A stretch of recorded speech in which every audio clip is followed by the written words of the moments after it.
All right, hi, I'm Kate, BRCA2, found Tracy 2 years ago, and I'm on this journey and love meeting all of you guys. So Perfect. Thank you, Kate. Paola? So I'm Paul Lambing. I was diagnosed with a stage 3C cancer back in August. Like Tracy said, I run the juice place, organic, 100%, blah, blah, blah, blah. Long story short, I'm 3 months in remission, starting 3 classes online. Nutrition coach, health coach, and fitness coach. Because this journey gave me something to look forward. And that's something that I believe is my passion right now. And I could help anybody who needs my help.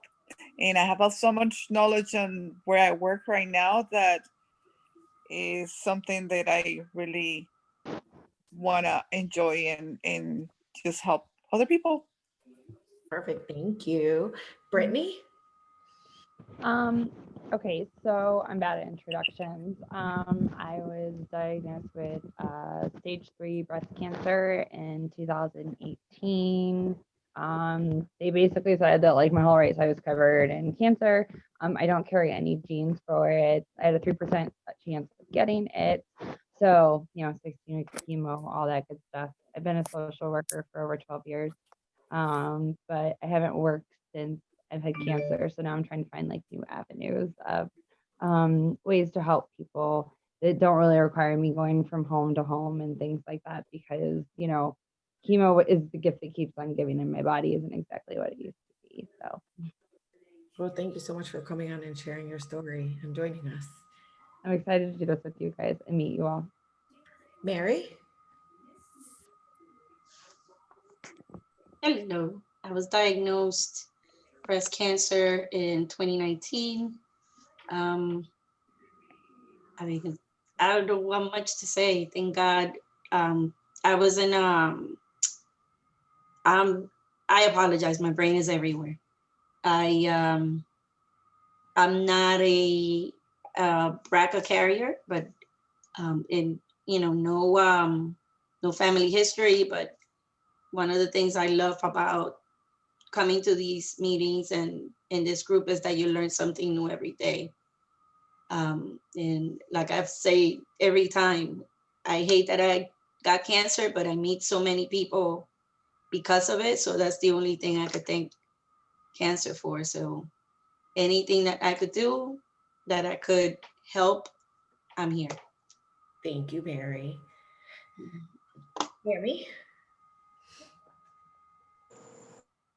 Good afternoon or good evening, everybody. I'm Tammy Aon. I am BRCA1 positive. I'm a 2-time ovarian cancer survivor and had the latissimus dorsi flap reconstruction after my mastectomy. I'm a single mom. I work in government affairs with the Chamber of Commerce, so I'm constantly dealing with the public but my background is in advocacy. And this has been such an incredible organization that has provided me so much support through all of the craziness that comes with this diagnosis. And, finding out you have ovarian cancer once is scary enough. I was 19 the first time I got diagnosed.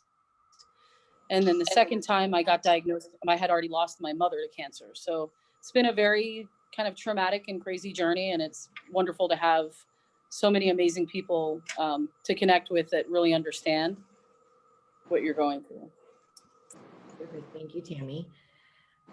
Hey, Gina, I see you just logged on. We're just doing short introductions. Welcome. Thank you for joining. No, thank you. So Gina's joining us tonight from a little bit of a different standpoint. Gina, here, why don't you share, if you don't mind, just do like a short introduction of who you are. Sure. So my name is Gina Isolino. 3 years ago, with a mammogram and an ultrasound, they saw that my lymph node was swollen, and they did a biopsy, and it turned out to be stage 3 metastatic melanoma with no primary on my skin anywhere. So I did 1 year of treatment and had a mammogram yesterday and had to contact Tracy because they already told me that I need a biopsy that I show on the mammogram that I have, oh God, what was it again, Tracy?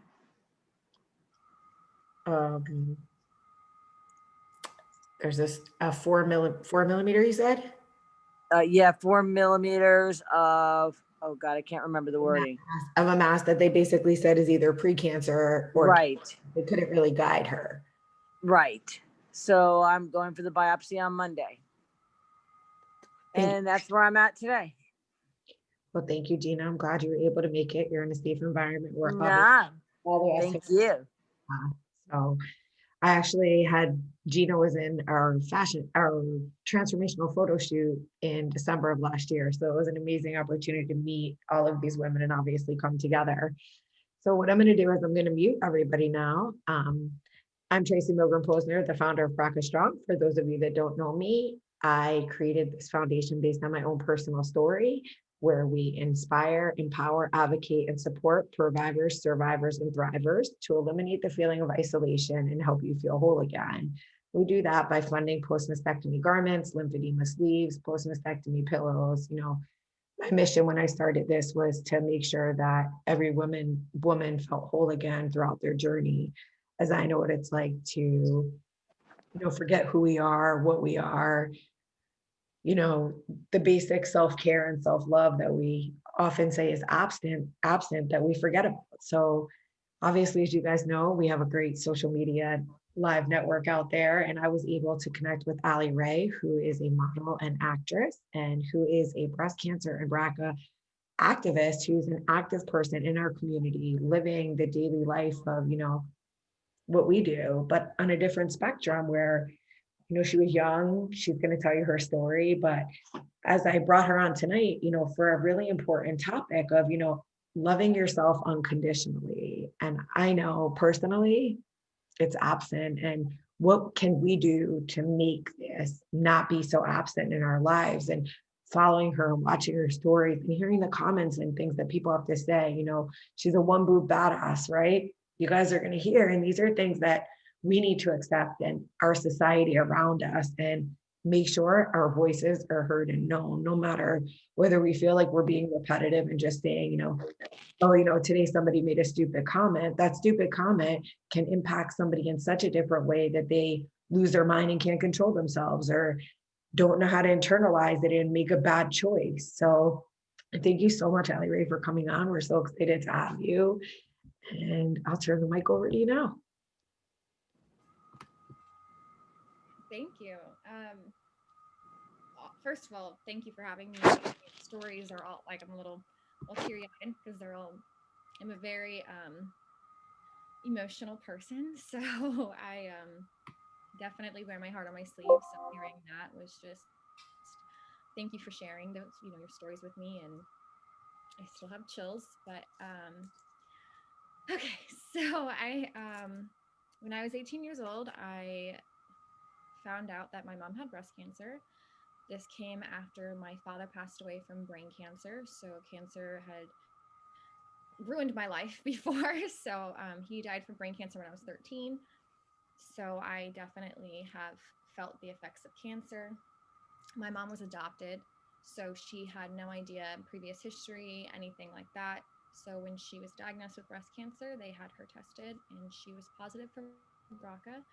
So I immediately got tested and I was as well.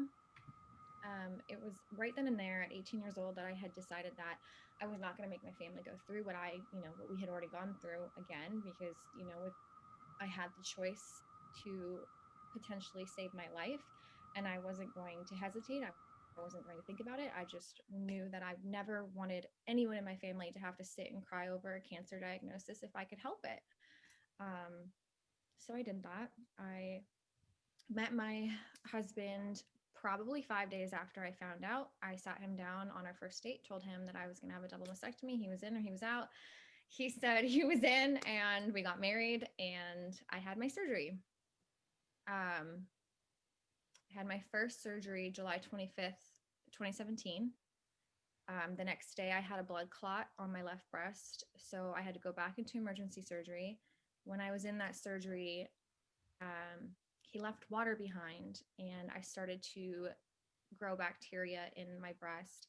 But because I had the drains, I wasn't feeling it, and I was kind of like letting it go, or like draining it out a little bit. But the day they pulled my drains out, I immediately went septic. I did not go to the hospital for 12 hours. I kept trying to put it off. I was sweating, I was crying, I was in and out of consciousness. I was begging my husband to let me go to sleep. He said, "No, we're not doing that. Get up, let's go." Finally got to the hospital. They heard what was going on. They hit this button on the desk and it scared the crap out of me. And they were like, "Yeah, you're dying." So my doctor came in with, "You're dying." And I was like, "What do you mean?" Like, he literally said that to me. And I was like, "You are not a good doctor for like freaking me out."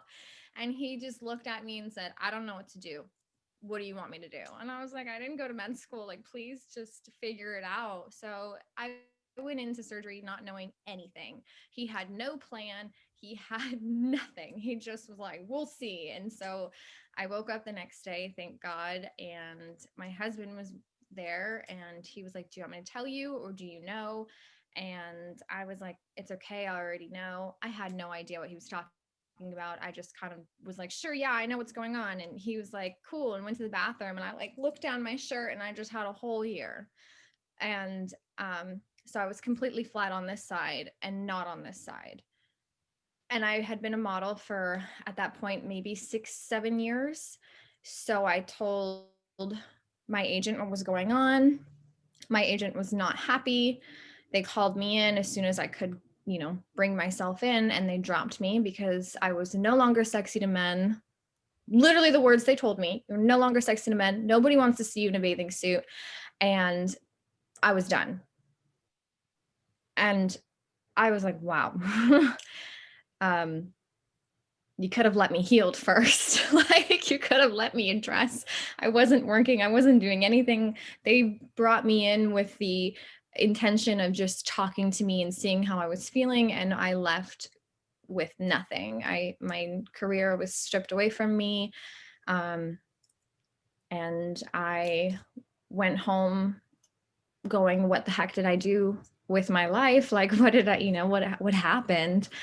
And I definitely went down the path of, they're right. I don't deserve to be on anything. I don't deserve to be, I'm not sexy. Men don't find me attractive. And I would sit and I'd cry in the shower because my mom looked exactly like me. And I couldn't tell her how I was feeling because I didn't want her to feel what I was feeling. Like, I didn't want to go, "I'm not sexy." And then my mom go, "Well, then I'm not either." So I just did it quietly. And one day my husband like came into the bathroom and was like, "Get up." And I was like, "What?" And he was like, "Get up." And he had a camera in his hand and he turned me to the side and he took a picture and he's like, "Look how beautiful you are. Stop." And so I thought about it. I got back in the shower, continued my cry. And I grabbed my phone and I started searching desperately for someone in the industry, a model, an actress, someone who had gone through what I've gone through, who had gone through breast cancer, something that looked like me. And the only person I could find was Janice Dickinson, had breast cancer and refused to have a double mastectomy.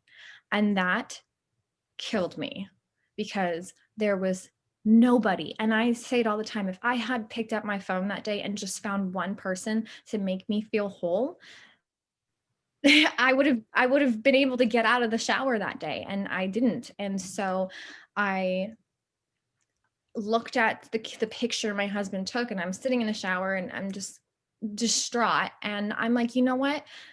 No woman is ever going to feel the way I feel right now. No woman is ever going to pick up that phone and desperately look for a model and not find me. I will be that person. I don't care what is going to be said to me. I don't care who I need to prove it to. I will be that person. So I got up and I went, and my husband and I bought a bunch of bathing suits, and I shot only swimwear. That was the only thing I would do. I was unrepresented. I had no agent. I had no job. I had nothing going on. I just shot swimwear until someone finally saw it. And I just posted, and I posted like, "Love yourself and be there for yourself and fall in love with yourself." And even if I, and I, to be truly honest, this feeling of unconditional love did not happen until very recently.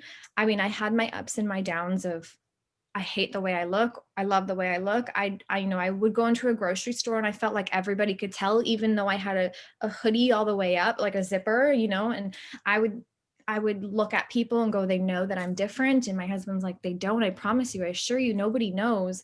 And I was like, you know what? I hope they know that I'm different. And I just kept posting and I kept telling people. And every time someone would come to me and say, well, I got tested because of you. Or, you know, I don't want to do reconstruction because of you or anything like that. It kind of grew that self-love a little bit more. And I started to hate who I was before my surgery and love who I had become. And I had become the one boob badass. And I had been posting and posting. And then finally Vanity Fair reached out to me and I became the first woman in a bathing suit with one breast in Vanity Fair. And then Glamour picked it up. And then from there, agencies started coming back and wanting me. And then Sports Illustrated came into my thing, and someone made a very rude comment to me in line for my photo shoot in the top 60 of Sports Illustrated, and I had a breakdown. And oh, sorry, I have 5 dogs and one's barking. But Leonidas, I had a breakdown. And so is Leo. I'm gonna let him out real fast.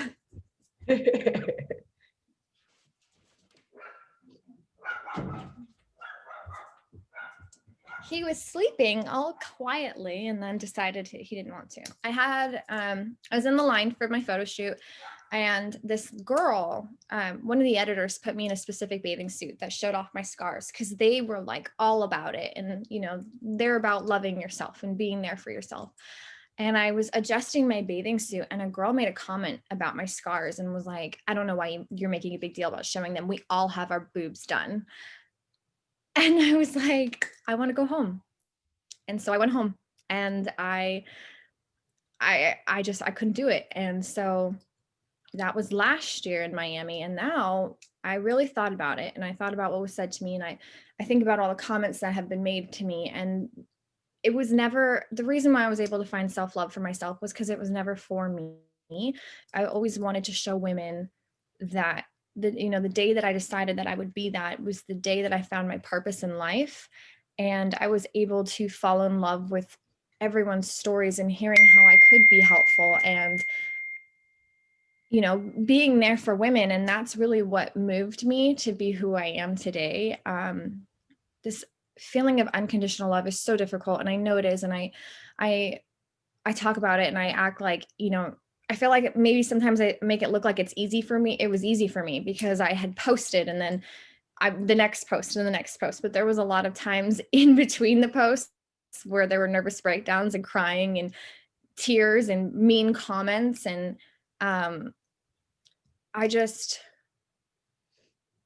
I really want women to know that they don't have to continue to do reconstruction. I want women to know that they can just be who they are and be accepted by society, because it's so dangerous to keep doing it over and over again. And Tracy, yesterday, you really I ranted to my mom for like an hour about your situation and how doctors don't listen to us. Doctors do not listen. They don't care. They don't have any empathy towards it. Like, the plastic surgeons is such a male dominated field, and they're dealing with women, you know, like us, and they're not listening to us. And they're, you know, you had to fight because your implants were backwards. That should never be a thing. My doctor told me that I was a big baby after 3 surgeries. It wasn't that he didn't give me a massage, but it was only 3 surgeries in 1 week. And my husband is like, how are you talking to her like that? And so it really just became not about myself, and it became about everyone else. And that's how I was able to do it. And I know that it's hard to put a bathing suit on, and I know it's hard to show off your scars, but they're so beautiful. And once you learn to love them and accept them, other people do too, because they told me I would never model again. And I just, in July, did a movie where my boobs are out, mastectomy and all. I mean, they didn't even care. I was like, hey, I have scars. And they were like, cool. And it's a period piece. They were like, whatever. And so that was my first experience in acting was getting a part where they were like, show your boobs. And I'm like, really? Like, this is what I look like? And they're like, it's awesome. And Chad Michael Murray told me my boobs were awesome, that science was amazing. And I was like, I can die right now. Like, you know, so the thing that I think is so important is that once you accept it, and once you think it's badass, and once you think it's awesome, and you tell yourself how awesome you are, and you look in the mirror and you go, you know what, that bathing suit shows off my scars. That's my new favorite bathing suit. And even if you can't walk out of the house yet, but you are just doing that for yourself, other people follow and society follows that. Because I went from people telling me that I'm self-mutilated my body, that I wasn't sexy, that all sorts of things, to people who weirdly enough care what I have to say, and they want to see that, and they want to be cheerleaders, and that they can opt out of reconstruction, or they can choose reconstruction, because I think you need to do whatever makes you feel good, especially with what we're dealing with. But you have that choice, and society is going to accept you regardless. And that was, you know, that was the thing for me, was that was all I wanted to do with my life, was have women be accepted for being perfectly imperfect. And I think that that's, you know, that's my favorite thing about myself, was having the one boob. And now what I'm teaching myself is that I'm important regardless of this as well, because I feel like sometimes we fixate on this, and we fixate on our stories, and we forget that there were a million other reasons why we were great beforehand, and this just made us even stronger. And so I know that it's kind of weird, and I feel like sometimes I shouldn't have a voice for women, and I've told you that a few times, where I'm like, I don't know why people like, I hate talking for women, because I feel like I don't have a place. And especially being a provider, it is hard sometimes to have this, you know, feeling of talking for survivors or thrivers, or, and, you know, it's hard sometimes, because I feel like sometimes I shouldn't have a voice. But I just want society to accept us as we are. And I also want us to accept ourselves as we are, and to just fall in love with your stories.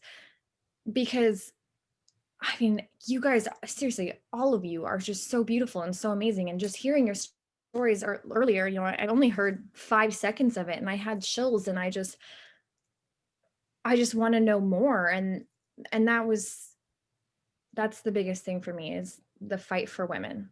And so if you take anything from me, it's to love yourself unconditionally, but also don't do it for yourself anymore. Do it for Tracy, do it for Kate, do it for Mary, like do it for everyone else who is going to open and see that it's normal now. That's what we need to do. We need to make it normal. We need to make it normal that we have scars. We need to make it normal, and that you open up a magazine and you're like, that girl had a double mastectomy, and that is freaking gorgeous.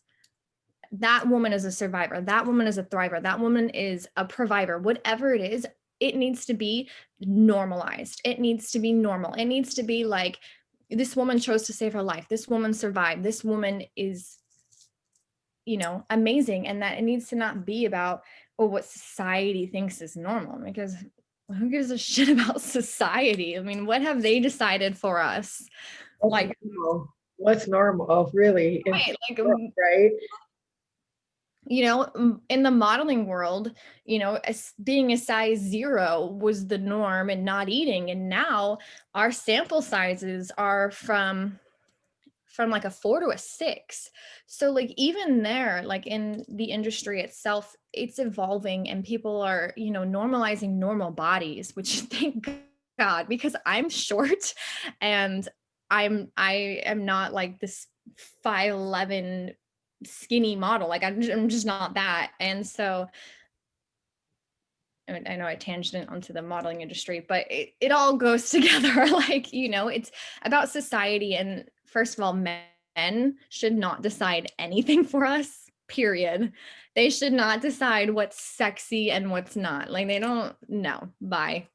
Out of here with that. So I told you yesterday, Tracy, is to put on a bathing suit and walk into your bathroom, and acknowledge and cherish that for now. And then go on to the next step of it and fall in love with who you are, because you're freaking amazing and your story is amazing and what you're going through is amazing. Sexy is personality for sure. For sure. For sure. And I can't stress enough how backwards society is already, that we don't need to let them decide if women should be scarred or not on there. And majority of the comments I get from men is about how unclassy I am for having a boob job. And I'm like, I don't have a boob job, but okay. But men are stupid. Let's forget about them. It's for you guys. It's, showing women, everywhere. And the thing that I think about the most is how cancer is getting younger and younger. And that really resonates with me a lot, is that mammograms are like, oh, you can get them when you're older. And, it's not a thing anymore. But my mom's a teacher. And last year she had an 18-year-old high school student diagnosed with breast cancer. And I just really, the more I'm in this community, the more I learn that it is getting younger and younger. And I want to be able to make it in the future that girls can grow up making this decision without it even being weird, or the comments that were made to me was, oh, my husband, how does your husband find you sexy? Like, I could never do that. Well, you could if you had to make the choice. But I don't want those comments made to anyone ever again. I want it to be like, good for you. You did that. You did what you needed to do. You're still sexy. You're still awesome. And, done. Like, I don't want it to be these horribly mean comments anymore. I want it to be not normalized, because I want breast cancer to go away. But we talked about it yesterday, and all the times that they can go pink for October and all the money they've raised, they can't even teach our doctors how to do a mastectomy. Like, they can't even, teach them how to make sure we don't go septic, because that happens all the time apparently. And they're not even educating doctors about it. And so, there needs to be overall change. And until that can happen, and until they can find a cure, which again, I go back to, they can go pink all year long and then they don't do anything.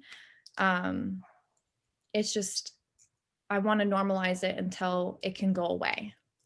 And so I think that was kind of my tangent. I really appreciate you coming on, your story. I've heard bits and pieces of it, but hearing it gives me goosebumps, gives me a different perspective of, like, why it's so important to come together as a community, to share our story, to have our voices heard, right? We hear about people going septic, we hear about infections, we hear about people going and losing their implants, but when you hear it, for a survivor, provider, or thriver, for anybody out there, it's knowledge is power. And, we have to be our own advocates. And like you said, the doctor came in and didn't tell you, he told you were dying. How do you talk into a patient? Give me any options. You just had a mastectomy. Like, you just had a mastectomy to save your life. Thank God your husband was by your side, right? I thank God my better half is by my side now, because I'm not sure that I'd know what I know if he wasn't, and I'm in the field. So for me, for you, and for everybody out there, not even if you have a better half or a husband, or knowing, your options and being an advocate and making sure that you are not just settling. Like, there's other doctors out there, there's other options out there, no matter what it might take. Barriers should really be the least of our struggles when we're going through a mastectomy, no matter who it's for. When you talk about like survivors and thrivers coming together, yeah, everybody has a different aspect on looking at it. But, when we think about it from a provider standpoint, I had an 87% chance of getting breast cancer. My decision was not easy to cut off healthy breasts. Neither was yours. Neither was anybody's. And nobody who's battling it should feel, oh my God, I'm losing my breast. I'm going to lose, everything in my femininity. And nobody's my femininity. Oh my gosh, I hate that one too. When I first had my surgery, people were like, you're cutting off, you're self-mutilating, you're cutting off your womanhood. And I'm like, when like, when did this define us? Like, when, yes, we internally can internalize it and deal with it, go through depression, go through a roller coaster. But when somebody else, especially an outsider, makes a comment to you, you're like, I don't understand. Like, I did this preventatively because I have 2 children. I wanted to have them watch me grow. You know, we lost family members at a young age. So I don't think anybody's decision's different. I think that when we come together and unite, it's so important to just remember how beautiful we are. And like, you know, I said last night, you know, before we get on the call, I'm going to ask you a question tomorrow. I said, you know, I'm going to let everybody open up, but I said, you know, like, how would you suggest to somebody, you know, to start somewhere? Where do you start, right? Like when we look at ourselves, we look different, we feel different, but where do you start, or how do you know where to begin to say, I love myself, or I'm beautiful, or unconditionally love yourself? You know, your better half, your significant, somebody accepts you or somebody doesn't. Like, yes, keep striving. Why I strive every day and why I can come on and smiles because I hear stories like these that I know can impact. And tonight hits home a little bit more for me. Um, so it's a little different. So I'm going to now open up the conversation to everybody else. um, what I could do is unmute, or if you guys have questions, you can feel free to. I mean, we're not a large group, so if you guys want to unmute and ask questions, you're more than welcome to. But I really do want to say that I really appreciate you coming on and opening up and sharing, you know, different ways of how to love yourself unconditionally. And like, that's definitely going to be the title of tonight's call, is how to love yourself or unconditionally love yourself. When you flip it around, and, you know, maybe before we open up to discussion, if you want to just maybe say, give like 2 ways that women can start somewhere, you know, like what are two takeaways for women that are on the call and for women that are going to listen that you could suggest to hopefully get them there? And obviously, as you said, it doesn't happen overnight. You know, you started 3 years ago and you still have ups and downs like everybody, but maybe if you could give like 2 tips on like what women could do or where they could start. Okay, so the first thing I would do is remember all your sisters that you've been. Every single one of them. Every single one of you is a sister to me. Every single one of you, your stories resonate with me. And you guys so often change my life with things that you say. Just even Tracy, yesterday, something you said just really made, I mean, I go back and I think about things and I, you know, so my thing is the days that you feel like you look different or you look ugly or whatever you tell yourself, whenever you are feeling down, I want you to think about your best friend. I want you to think about someone that you love, someone that you love unconditionally, and how you never think about what their body looks like. I think my mom is the strongest, most amazing person in the world. She is Wonder Woman to me, and I have never not loved her based on her body. So think about that person and go, do they love me because of this, or do they love me because of my heart? Could I ever tell them that, you know, their scars are ugly? Because if that's the case, if you can tell your, you know, like for my mom's my everything. If I could tell my mom that her scars are ugly, I mean, I don't even think I could. I mean, even when I felt at my lowest, I never wanted to say it to her. I never wanted to tell her how I was feeling because I didn't want it to affect her, because I knew she was going through her own things. I mean, my mom's like breast cancer diagnosis and my surgery was really close together. So she was still healing. She was still like going through what she was going through while I was doing my thing. And, you know, I could never say that to her. So the first thing I would say is, are you being mean to someone's friend? Because they're your friend. Are you being mean to someone that, would you do the same thing to them? Like, you need to be your own friend. You need to be your own advocate. You need to be your own love. Like, that's the thing. It's like, I couldn't say that to her. I shouldn't say it to myself. So that's number one. Don't be mean to yourself. And I assure you that nobody looks at you and thinks less of you because of what happened. You don't look at anyone in this call and think less of them because of what happened. It's just not a thing. People can hide behind a keyboard and say things, but they're not going to say it to your face. And even if they do, they're fucking stupid. And the second thing I would do is that I would do what I did. And because it worked for me, was I started taking photos of it and thinking of all the things that I loved about it. And you don't have to share it with anyone. You don't have to do it at all. You don't have to post it on Instagram. It's okay. It can be just for yourself, but you can put on a bathing suit that maybe you would never wear out and look in the mirror and cherish that, because that's between you and, yourself. Like, cherish yourself, because you have to find love for yourself. And the nicer you are to yourself and the more you affirm your love for yourself, the more it comes, the stronger it is. There have been, I was not this person 3 years ago. I wasn't this person 2 years ago. This has been growth and, the struggle and meeting women and knowing that how I feel about you guys is how you guys feel about me. And that's what fuels me, is other women. And I think that's the biggest takeaway, is to really love yourself, is to find a community. And it's weird because I'm not a community person. I was never like this. I was always like a loner person. And now I'm like, I want to hear your stories and I want to know, and you guys make me better. And I think that's really what it is hearing from you guys and, hearing from the community. It makes you better. It like elevates you and it makes you stronger. And that strength goes on for yourself, if that makes sense. I know it's kind of weird to word, but women is what fuels me. It really is. Those are great takeaways, everybody. I hope you guys made mental notes in your brain. I know I sure did. Yeah. So what I'd like to do is open up. Does anybody have any questions or want to say anything?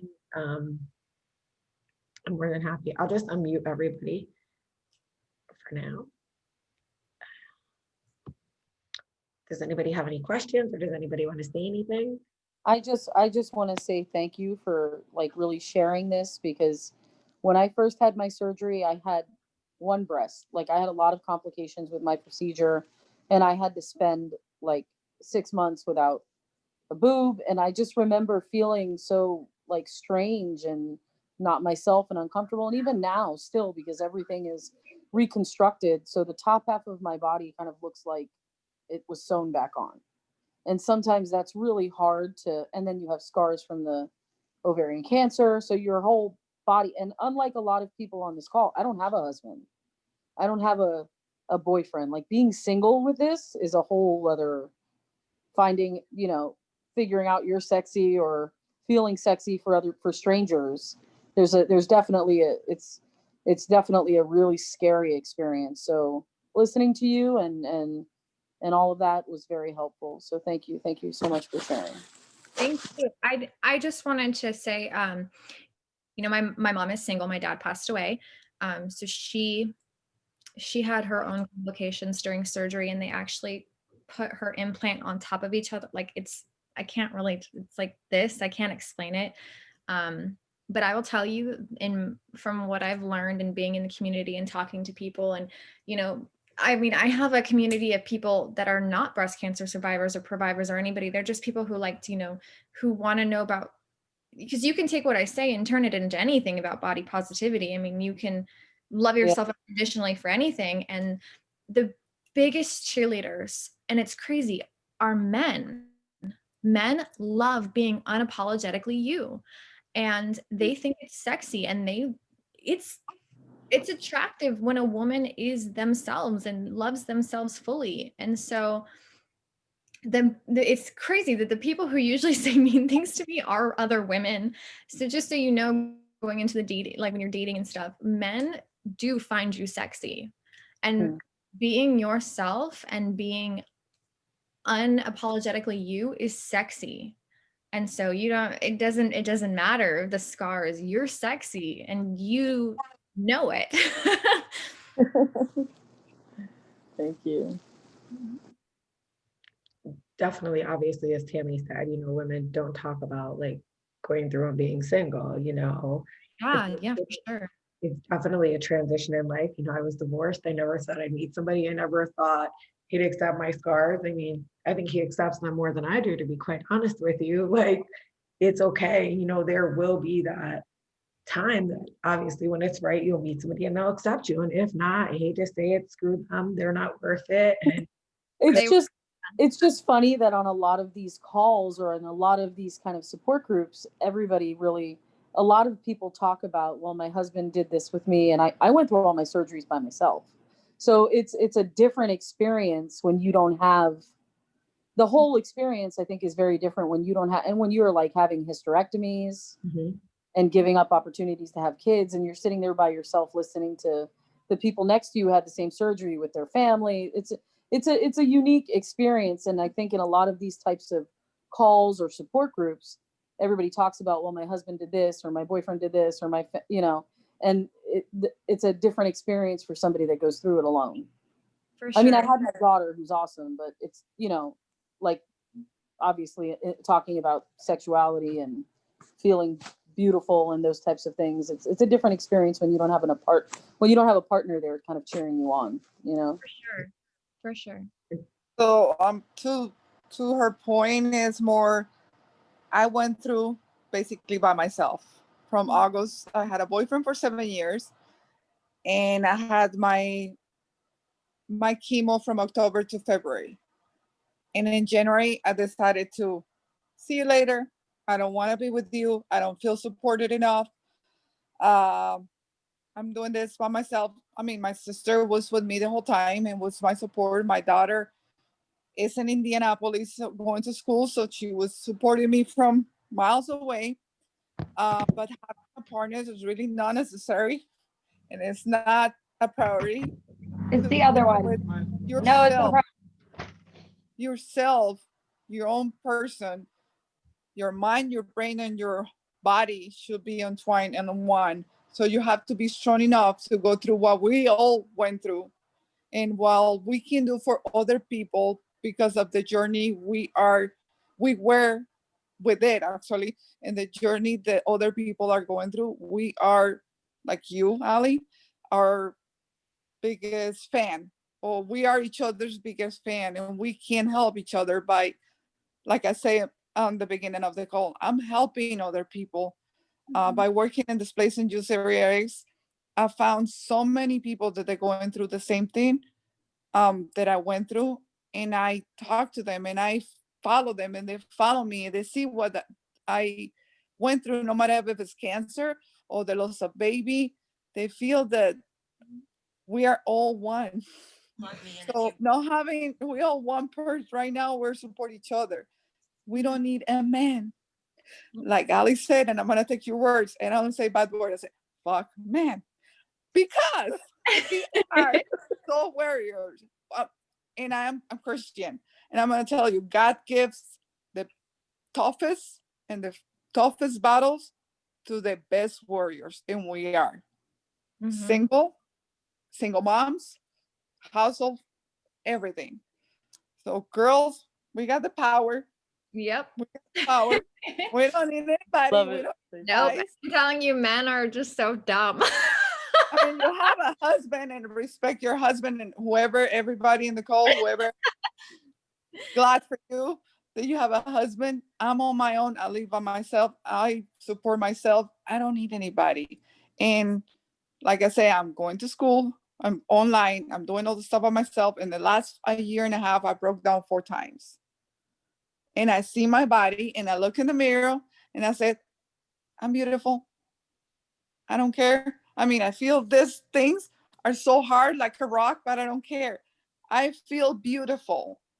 And beautiful and sexy is a personality, not the outside. 100%. The end. For sure. And you know, I have a really good husband. He's great. We met and got married 3 months into knowing each other, and my husband's in the Marine Corps. So I was really lucky to have him even not deployed during all of that. He actually got back from a deployment when I decided to have my surgeries, and I'm really glad I did, because I would have gone to sleep that night and been like, oh, I'm being a baby. And that's the thing. I didn't want to go to the hospital because I thought I was being a baby, and I thought the doctors would be like, oh, she's being a baby. And if we had, men who, didn't act like women are big babies when it comes to being sick at the hospital, I would have been better and I would have gone to the doctor immediately, but you know how it is. So I do have a good husband, but I do really, really have a lot of respect for people who get alone. Like I said, my mom was sick after my dad passed away, and my mom, had my grandma help her. So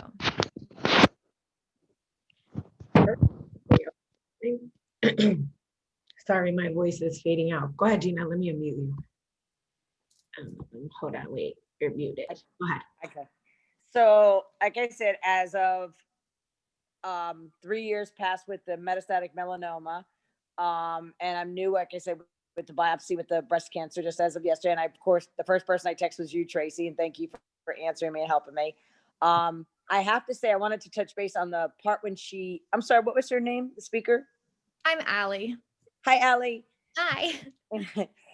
When you said something about the pink, I have to say that every time I go get the mammograms and I go to this hospital, I feel like they overdo it. They glamorize it.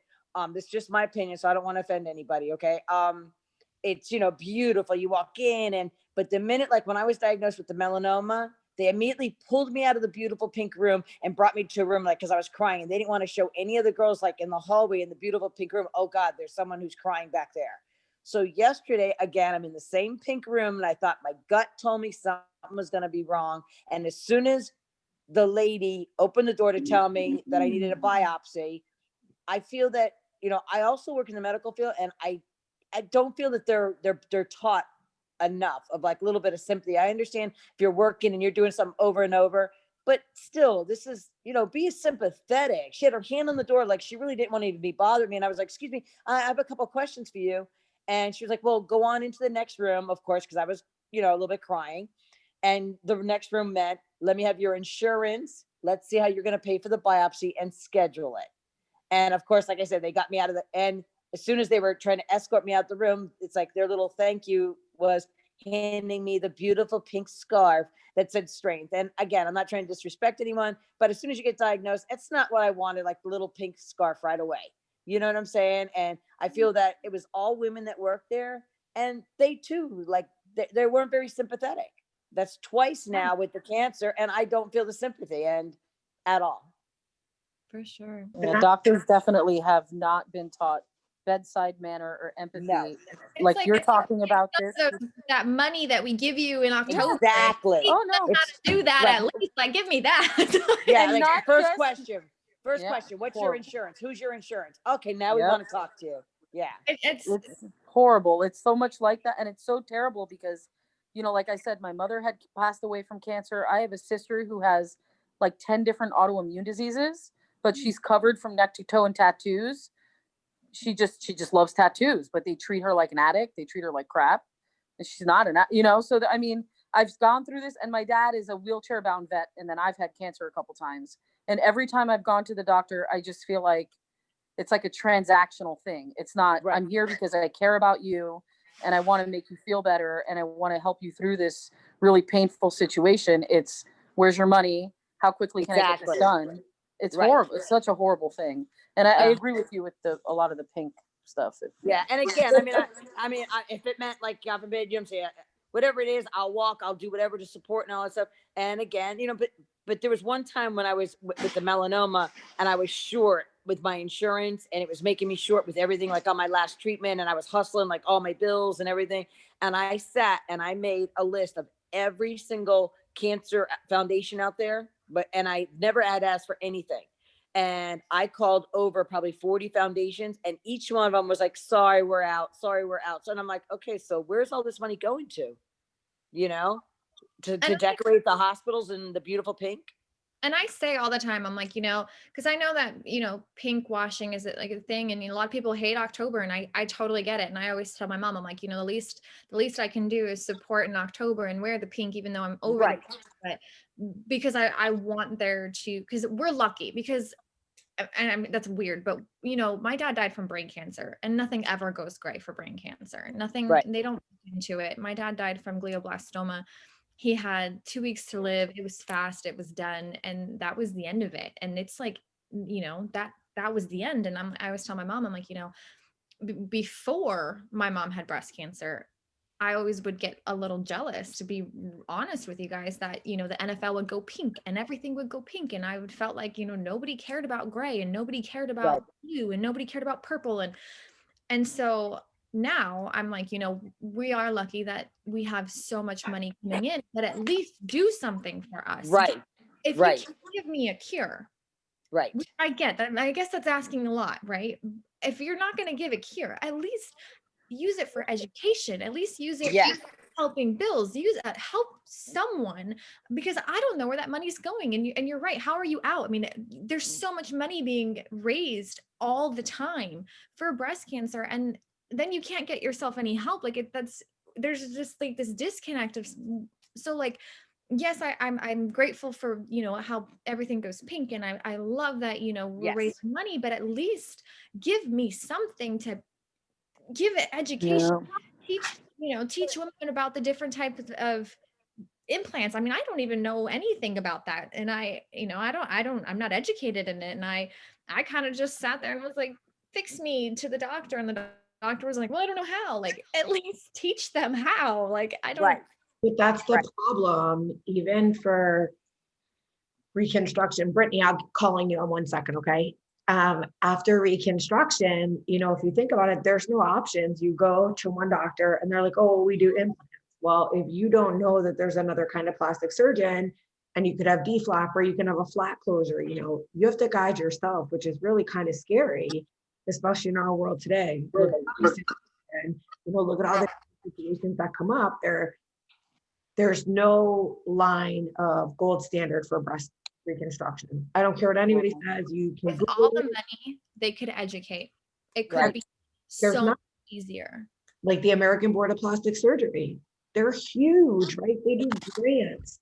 Why aren't they out there educating and saying, for any woman who has to have a mastectomy, these are your options. These are your scar options and your options, whether it's implants, whether it's flaps, whether it's flat closure, but we're not given any of that. And that's the biggest problem why so many women have so many complications, because not everybody's body can accept a foreign object. Well, and if you're not going to educate them and you're not going to do this, but at least the love of God, like tell them that it's not the same as a breast surgery. Like, at least give me that. You're not going to do anything else. At least educate them that it's not the same thing as having my boobs done. This was not like just hey, I'm getting my boobs done. Like, oh, like give me that at least, Well, if they can build a penis and they can have cap implants and everything, they should be able to find out how to do a good job on, breast reconstruction.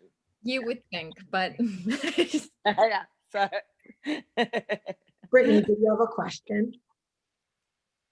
Well, I did actually, because I've been following your Instagram, Aly, for like a while.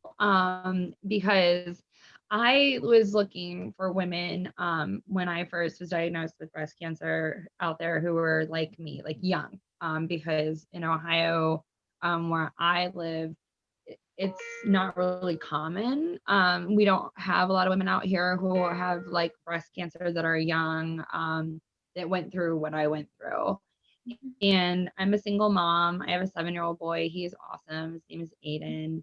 And when I was diagnosed, it was the same year. It was literally, I started chemo the same week he started kindergarten.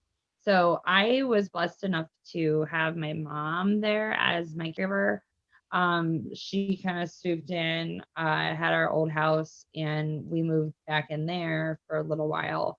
But that gets old, living with you're a single mom, and you have a kid, and that explodes after a while. We love each other, but and she was my caregiver through all of that. But it was like I found you, and I found organizations like the breasties, and then started reaching out to other women, and that's why I found like my friend Erica, and we became friends, because there's just no one out there like me. I had to have a double mastectomy because I had so much cancer in my right breast, and I lost all my hair, and I always felt like that I would have rather kept all my hair and lost both my breasts. Um, and I felt like really ashamed of that fact. Like that was so shallow. And but my hair was my identity. I had hair down to my waist and I had had it for 30 years. So when I lost that hair and I ended up with this, which made me feel like a boy, I would have felt more comfortable, I think, being hairless, like being boobless than hairless. And I don't know if I'm the only one who feels that way. And I feel so shallow thinking that, I think. No, not at all. You're definitely not. And I'll tell you, that's actually really interesting that you brought that up because I was a cosmetologist before my mom had breast cancer. And I was in school for cosmetology when my mom told me. And hair is so important to people. It really is. It is an identity. It really, I mean, you're not the only person who feels like that. And I'm really sorry that you lost your hair. But I saw my mom lose her hair and her fiery personality changed when that happened. And so hair really is important to people. It really is. And it's Yeah, not shallow. It's they you. say the quote is, it's just hair when you lose it. Like when I got the call, the first question I asked is, am I going to die? Right. So that's the first question I ask when I'm told that I have stage 3 breast cancer, and I had ductal and lobular carcinoma. So I had size like B's, and they went to A's after I had my son. So I kind of thought, like, when I had my reconstruction, oh, I'll go see, like, I'm gonna go bigger. Like, why not? If I can go bigger, go home. But I asked, am I going to die? And she said no. And then I said, okay, am I going to lose all my hair? And she said, yes. And that's when I lost my shit. Sorry, I did. I lost it all. Like, I just, like, everything just caved in, and it became really real for some reason. I think because when you think of cancer, you think of people who look just so sick, right? And I ended up looking that way. And I was my son's room mom, and I remember wearing wigs all the time. And I would disguise myself when I lost my eyebrows and my eyelashes. I would figure out how to put on fake eyelashes with eyeliner above the rim of my eyes, and how to disguise fake eyebrows, and wear wigs so it looked very natural. So when I was around children, I didn't look like the alien figure I felt like I looked like.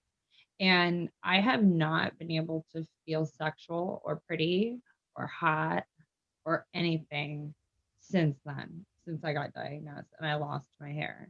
I can't, like, I don't need, like, my boobs scare me. I have great implants, I'm told. I had a great breast surgeon. I was really blessed with a great oncology team, and a great breast surgeon who I just love. And, he calls me kid, and we've been through a lot together, and he educates me.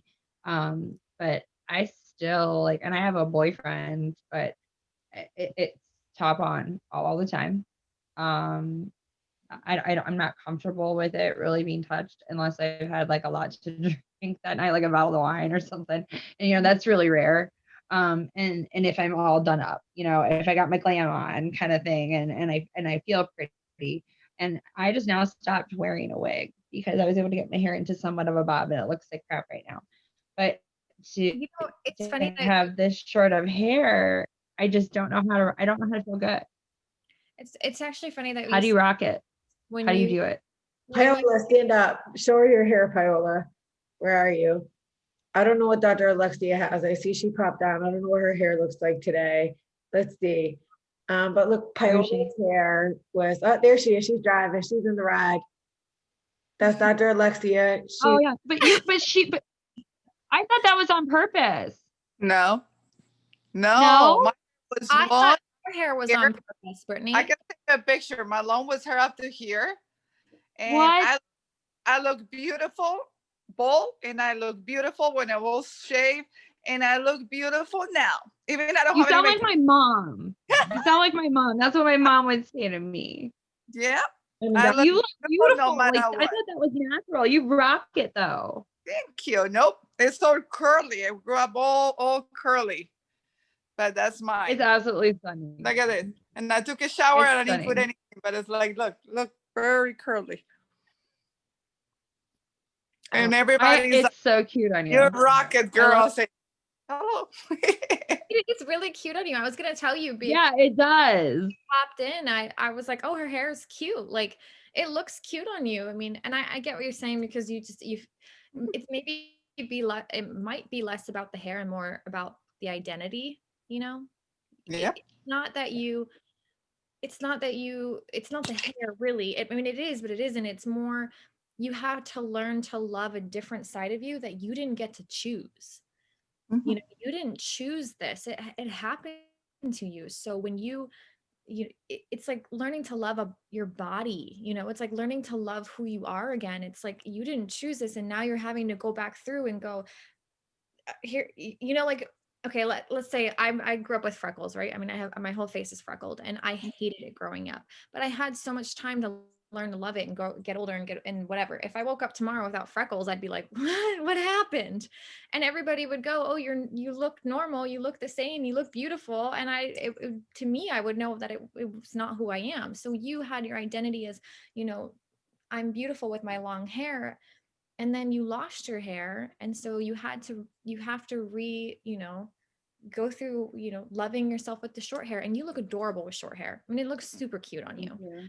And you I are, guess I wanted to ask this person because like I followed you a lot and I identified with that, and your hair is like, you're beautiful, and I would model and do things, and I was always told that that basically my self-worth was based off of my looks. Like that's where the moneymaker was at that age. And to have lost all of that, really, like literally lost all of that. And, you know, my hair was a big selling factor in it too. I felt like I lost who I was, and I lost every part of me. And it's been nice to like really be in the shine and get to talk to you and be part of this organization. And it's just been a really big blessing tonight. And thanks for the compliment on my hair, because it looks like crap right now. I didn't do anything with it, but thank no, I you. think it looks great. And that's why it's weird. People say that, and it's like, I think it looks like horrible, but you know what I mean? That's your point exactly. You don't see yourself as other people do. Exactly. And if I think it would be super fun for you is to add some like spunky color underneath, like just like one strand. I used to have that where I had my little rebellious strand and I would dye it different colors and just have something that like feels like you again, you know? Okay, so you don't get to have your long hair right now, but you will again. Your hair will grow back, and it's not shallow. Please don't ever think that you're shallow for that, because your feelings are valid. Like you are valid in the way you feel, and having to readjust to who you are. I mean, you said you had your hair long for how many years? 30.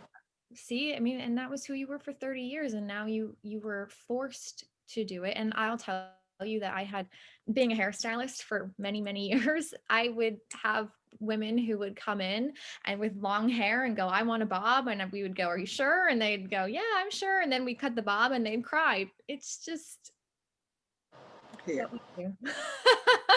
And you didn't make that choice, you know? So it's Yeah. learning And as to Native follow. Americans, yeah, like there's this thing about hair.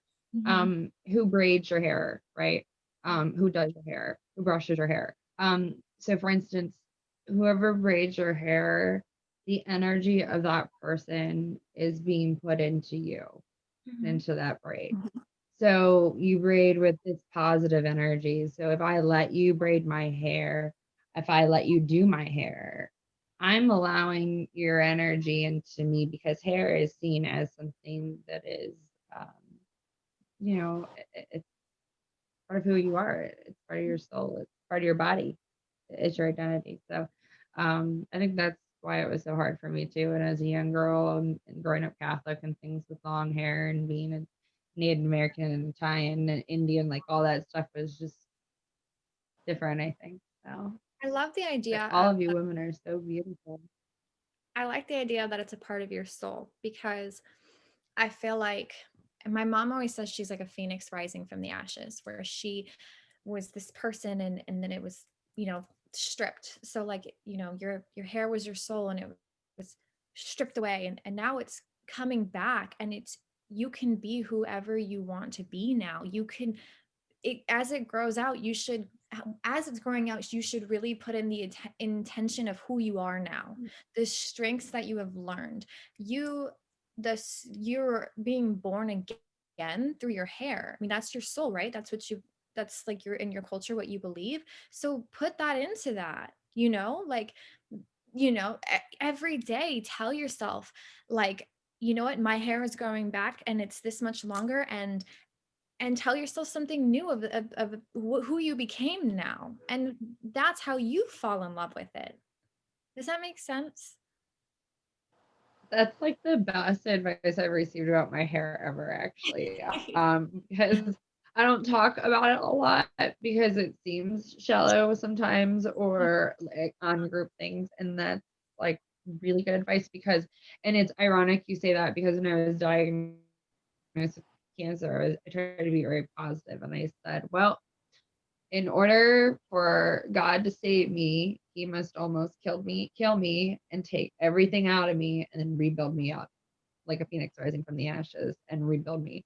And so, like you said about my hair, and how that correlates with that, is just, that's why I went like that. It was just I'm an emotional person too. So thank you for that. Thank you. I'm going to carry that with me for a long time. And I'm going to spread that on to the other women out there who have problems with their hair, because it's my logo is, it's not just hair. It's not. And not for everybody. The one thing that when I had said earlier about finding self-love is, because you said, I don't want it to be shallow. I don't want it to be shallow. If I called you tomorrow and I said, Brittany, I cut my hair and I hate it, I feel ugly, and I cried to you, would you tell me that I was being shallow? Absolutely not. I would tell you how much I love you and how beautiful you are. Exactly. I would support you. You I are. would come over and bring you ice cream and a bottle of wine and watch movies with you all day or something, and like do something with your hair, or yeah, you're right. That's We what need to you be need. kinder to ourselves. And during those times, that's why we have our community, right? You said it earlier, like we're best friends, right? Like on our Right. down days, I could tell you that I know on some of my down days, like if I wake up and I'm having a bad morning, I go onto Dr. Alexia's page and I'm watching what she's doing, because it's going to distract me and it's going to give me a different thought of my feel, because sometimes, we're feeling down or we're feeling sad, but knowing that one of our other best friends are going through it, it can resonate a little better. Like tonight's call hits home for me. I've probably read Aly's post every day for the last 30 days that she's posted, because it resonates. But knowing that there's that safe zone and these friends that we can call. Kate knows she doesn't hear from me. If Kate doesn't hear from me by like 11 o'clock, she's like, are you okay? What's going on? You're beautiful. I'm sending you a hug. Like, and those are the things that we need to kind of see, that we're all in this community together, whether we're survivors, survivors, or thrivers. Support is really what we need. And like, for the reason of why I created BRCA Strong is because when I was diagnosed in 2004, there was no groups like this. There was no social connection. Now it's at our fingertips. And, we have our private group, BRCA Strong, forget our only, our Instagram and stuff, but there's other women out there, and we shouldn't, yes, we feel stripped. And how do we move forward? But moving forward by finding women who inspire us. Yeah, for sure. And that was like my biggest thing, was if I had picked up my phone that day and found someone, a lot of tears would have been, my heart would have felt mended. I would have had someone. So that's why I said, if you can put on the bathing suit, or you can talk about it, and it's okay for you to, because you feel like, you feel like you can, because you don't have to share if you don't want to, of course. But somebody's going to see that, and you're changing lives. And that's what I said, make it about other women, change lives for other women, because that's what fuels the heck out of me.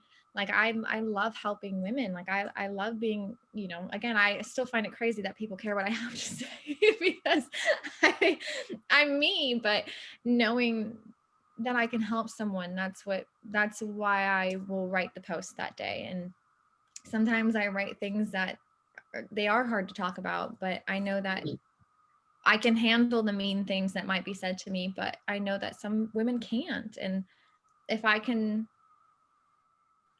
change the world for one person, then I'm doing my purpose. So Well, you're doing your purpose. You're doing this year.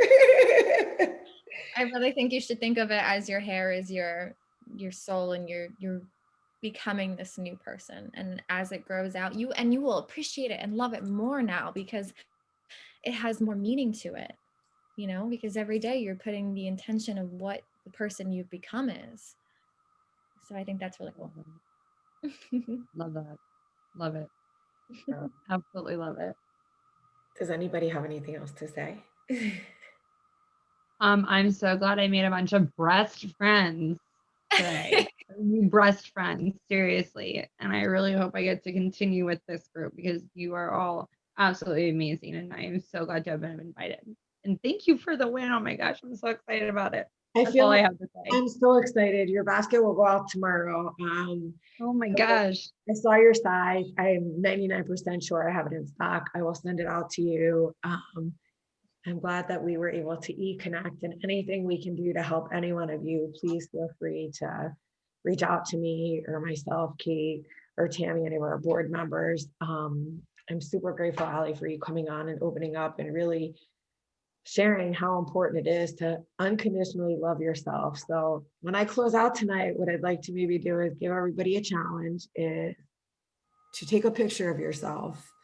You don't have to share it, but just write on it, unconditionally love yourself, and just look at it tomorrow morning and see how you feel. It's kind of like give us a different challenge, and I'm going to do it. I hope that all of you do it, because it's an important piece of what we grow through, not go through. It's what we grow through. Yeah. So thank you, Aly. If you want to, what I'm going to do is, if you, I stop.